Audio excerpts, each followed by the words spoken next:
solidarité, engagement, bénévolat, Radio Fidélité au cœur des assauts.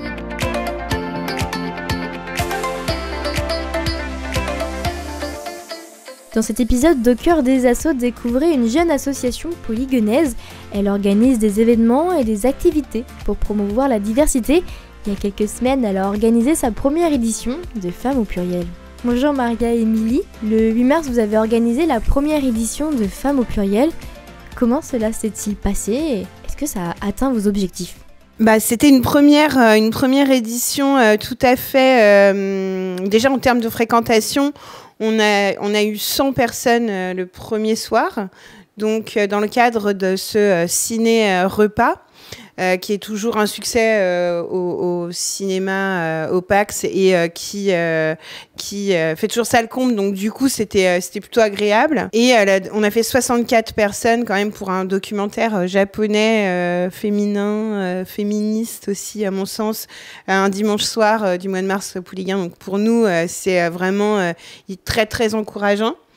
C'est un prisme qu'on n'avait pas l'habitude d'avoir parce qu'on est plutôt issu du monde sportif, donc c'est aussi super intéressant de regarder des deux projections complètement différentes et complètement inspirantes dans deux domaines totalement différents. D'un côté, on a une héroïne finlandaise qui se bat contre vents et marées, et de l'autre côté, on a le parcours.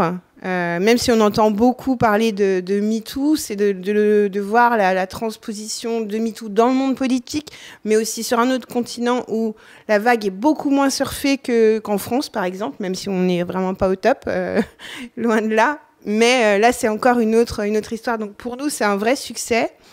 Le fait que la librairie de Guérande vienne se greffer avec une proposition hyper riche d'ouvrages et à la fois qui a su nous sortir des ouvrages de Tove, l'autrice des Moumines, qui est féministe et finlandaise. C'était vraiment super. Puis évidemment, comme on a été présenté et l'association a été introduite par le directeur du cinéma, derrière, ça a forcément généré des questions et ça a fait parler un petit peu de l'association. Et d'un autre côté, la population qui a fréquenté le festival Féminin Pluriel, justement, c'est très intéressant parce qu'à Paris, on fait des événements féministes où on se retrouve un peu entre femmes à parler de féminisme. On est un peu toutes d'accord. Là, on voit une population qui est beaucoup plus diverse, qui peut être aussi beaucoup plus âgées que les personnes qu'on voit dans d'autres événements, et que au final c'est hyper agréable de voir que à travers les générations, en adaptant évidemment le discours, on arrive quand même à faire passer ces messages. Est-ce un signe positif pour les futures éditions? Moi, je trouve que c'est un véritable espoir. Et puis surtout, là, c'était 2 films. Pourquoi pas étoffer avec plus de films? Alors, étoffer avec plus de films et peut-être, on a senti après la projection donc de Black Box Diary, là, ce documentaire, qui avait une envie de discuter, quoi, de pas rester un peu sec ou sèche après la diffusion quand le générique s'arrête. Il y a cette envie encore de rester ensemble et de profiter du moment pour échanger.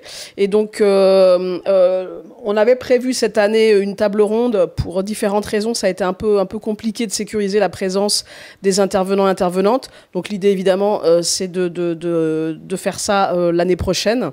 Notamment, donc, on a eu quand même le plaisir, je dirais, et l'honneur d'avoir un message vidéo de Sandrine Josso, notre députée de Loire-Atlantique.